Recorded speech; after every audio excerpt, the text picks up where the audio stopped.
Now you may mention you have a real life friendship with Saweetie. Yeah. And then of course the Seesaw record came about. Yeah. How were y'all friendship? How did that come about? For sure. How is it now? And take us into the Seesaw record. Yeah, so we're both from Sacramento. You know, she bounced between the Bay and Sac, but I'm Sacramento born and raised. We met in high school. She was the pretty girl that was so nice. I went to go visit my boyfriend at the time, and I went to a basketball game, and some girls was messing with me. And my boyfriend was like, no, come sit with her. She's good. She's got you. And I sat with her, and it was just an authentic connection from day one. We didn't actually like connect and build a friendship until being in Southern California. It was like summer 2014, 2015. We was going out, we was partying, and we grew a bond. We supported each other at different moments in our career.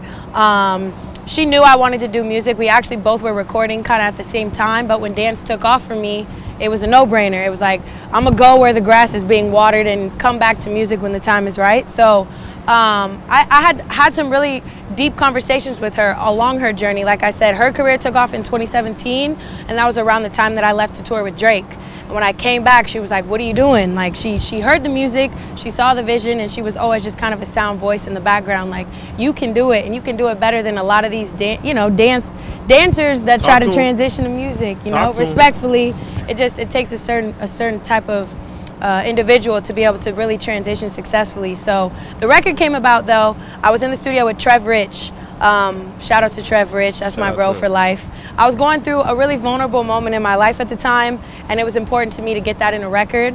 And it's crazy, like nothing in life happens for a reason, because those experiences that I did put into the record is now, you know, the record that's pushing top 20. So when you put real life emotions and real shit into your music, I really do think that's something that I want to continue doing, because people are receiving it so well.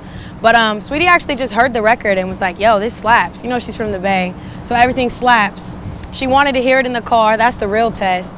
If it don't slap in the car, it's not a hit. So there you go. She had me send it to her. I was not anticipating a feature at all. And a few weeks later, she FaceTimed me, and she FaceTimed me, and I'm hearing my record. I'm like, okay, she really likes it. And then her verse came on, and I was like, wait a second. She was just like, surprise, I'm doing this project. I want to put it on the project. And of course, you know, that was a very humbling moment. Shout out to the Icy Girl for giving me a cosign. I appreciate you. You already know what it's done for me, so I'm super grateful. But it was also just dope for two women that knew each other in real life to get on a record and talk some real life shit and give women real emotions to connect with, you know? It was a really dope moment.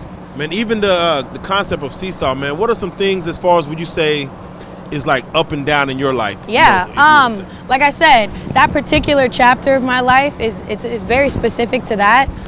You know, when something isn't consistent, I pride myself on being consistent and being disciplined. And when I don't have stability, I don't thrive, I don't function, I don't elevate the way that I wanted to. And in my personal life, I was just feeling like this up, down, this back and forth is making me feel crazy. And it's really crazy to see what happens when you cut things off that aren't consistent, that aren't bringing you peace, that aren't allowing you to thrive. Because since doing so, I've really thrived in a way that, you know, I couldn't have forced this. This was definitely destiny, in my opinion. There you go, man. And now you got the record Big, man, which is, again, you know, one of my favorites. That thing is going crazy right now. Yeah. How was that video shoot? Because I saw it. Were you riding a horse? Did you ride a horse? I rode a real horse, yes. And off record, that was my first time getting on a horse. I was gonna say, was that like, I had to tell the people, I had to tell everyone that I'd been on a horse, you know, for safety reasons. So I hope nobody gets in trouble. But for my own cosign, I rode a horse for the first time in that video. So I'll forever remember that. How was it? Honestly, it was crazy. So I did research. I'm like, you know, horses can feel when you're nervous. So I knew I was gonna have to really like channel that energy. And one time I jumped on the horse and he took off, like he was running. So it was a mental game. It was like, all right, if you freak out, you could literally die, because horses is no joke. But it was really fun. It was a fun challenge. It like really showed me. I always knew I was a gamer. Like when it was time to go, I was gonna show up and show out. But like that also really just like, I was popping my collar, like, okay, got on the horse for the first time and did it like a pro. Everyone was surprised. So. There you go, man. Yeah. You know, they say everything is bigger in Texas. Yeah. How are you liking Dallas this go round, as far as the weather, the moves, the vibes? Honestly, I love it, because the only other time I've been here was, you know, in my dancing days, when I was coming here to support other people's dreams. So I feel big being in the big Texas with a big record out. and you know, Seesaw doing its numbers. I'm really enjoying the energy here. The people are crazy. They're showing me a lot of love, and I'll definitely be back to do some big things here, God willing. Definitely. As far as Dallas music, Texas music, do you know of any artists that's out here? You gotta put me on game. Like, no, you gotta put me I'm on. always curious, you know, from those that are on the West Coast, do Yeah. they hear about Dallas music? Does it come to them? And if so, what names ring bells, if anything, out there? Yeah, y'all are gonna have to school me on this one, because honestly, off top, I don't think I've been put on to any Texas music. What I will say is Trev Rich, again, a brother of mine, tells me that it goes down out here. So I'm gonna go home, I'm gonna do my research. Next time you see me, I'm gonna be able to co-sign some new artists out here. But it's different, man. When you're locked in, you're really focused on, you know, I'm still a developing artist, so I feel like I'm so focused on building what I'm building that I do need to kind of tap out and explore and see what else is on the rise. But I've been so focused on the Kendra Jae brand that, you know, forgive me. There you go. Now I gotta ask you before we get off the big record, man. For those that sit at home, as far as, you know, just the concept of big. Yeah.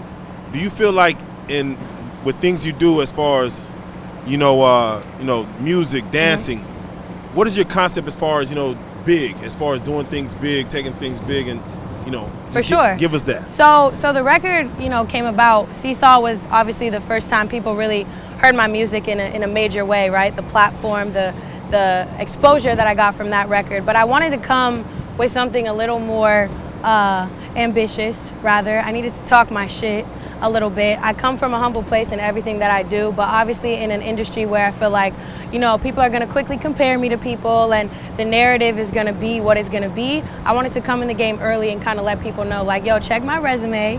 I've been doing some things. I've touched the stage with some of your favorite artists, and I have a lot of experience, and I'm not new to this. I grew to this. There you go. And we just wanted to have some fun with it too. You know, I got a little flow off, so it shows some versatility. I don't identify as a rapper. I'm an artist. I do what I need to do on the record. But it was an ambitious record. I'm coming for everything big. I paid big dues. I'm making big moves, and I'm about to be a big mood because I had to step in big shoes. Hold on. And then, you know, the bed squeak part came in and got a little sexy. So it was a fun record. I feel like people are receiving it really well, and it's doing what I wanted it to do. That's real. That's real. Man, for the ladies at home that are curious, man, do you feel personally, when it comes to big, does the size matter? I gotta ask. It does matter. Size matters. We'll I don't know what to tell you. We'll keep it at everything that. Big. Everything big. Yes. We'll keep it at that. We'll keep it at that. Period. Hey, and I'm curious, man. As far as, you know, you're new to this industry, but as far as on the music side, but you've been in this industry as far as behind the scenes. Just your thoughts when it comes to the dating life and the relationship. Do you feel like, you know, someone in your position, that in the dating life you would have to get with someone in the industry, or could you deal with a regular 9-to-5 type guy who doesn't know the industry as far as the strenuous work hours and things like that?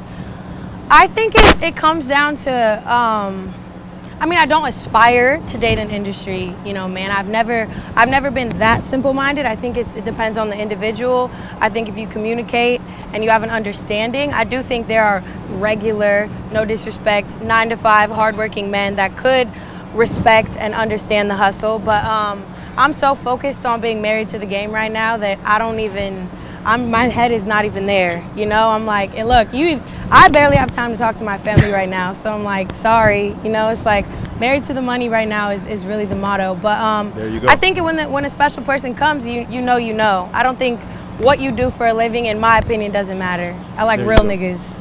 There you go. Now, real quick, what was the biggest thing you feel like you learned about yourself during the COVID, the pandemic, coming out of it and going into like 2022? Yeah, so again, like I said, my transition to music really like was birthed in the pandemic. So if it weren't for the pandemic, I truly don't know that I would be here. It slowed me down and stopped me enough to really like look back and look at everything that I had accomplished and really see like, okay, you know, I was able to do this, and now with that experience, like, what do I want the next 5 to 10 years to look like? And I think that I, in the pandemic, really learned like my power. You know what I'm saying? I wouldn't be here if I didn't bet on myself. And I think sometimes it's just about stopping enough to really analyze and dig deep. I say like, it's not on you, it's in you. And the pandemic made me like look inside and really realize like, yo, everything that I want, this music shit, I can really do it. I just needed to stop and have a moment to really plan and map it out and then go for it. And I don't halfway do anything. So the pandemic allowed me to give like 150% to this, and I'm so glad I did. Oh, man, I'm so excited for your movement. Yeah, I'm so excited for your movement about what's about to happen next, man. Thank you. I honestly, you know, no pun intended, I think you're the next big thing. Thank you so much. To come out of Deja. I can't wait for the world to see. For those that do want to follow you, man, follow the movement. Tell them how to get at you, man, on all the social media platforms. Follow me on all socials at It's Kendra Jae, ITS Kendra Jae. I appreciate y'all for showing love. Keep streaming the record, Seesaw, Big. If you don't know, now you know. The evolution of Kendra Jae. We're going to take it all the way to the top. Hate it or love it. I'm going to keep going. There you go. Any shout outs you want to give? Shout out to Trev Rich. Again, shout out to Celine Joshua. Shout out to my team, John, Alex, Maria. Shout out to Tommy Brown for plugging me in with Celine. Shout out to the Icy Girl. Big love. Our record is going crazy. You already know what it is. Man, you already know, man, what's going on, man. Seesaw, Big. We got the official Kendra Jae in the motherfucking building. It's a blessing to have you here, man. Thank you. I ain't got to say it, man. You are a real life street star. We salute you. Thank you. Real life street star. You already know. Hey.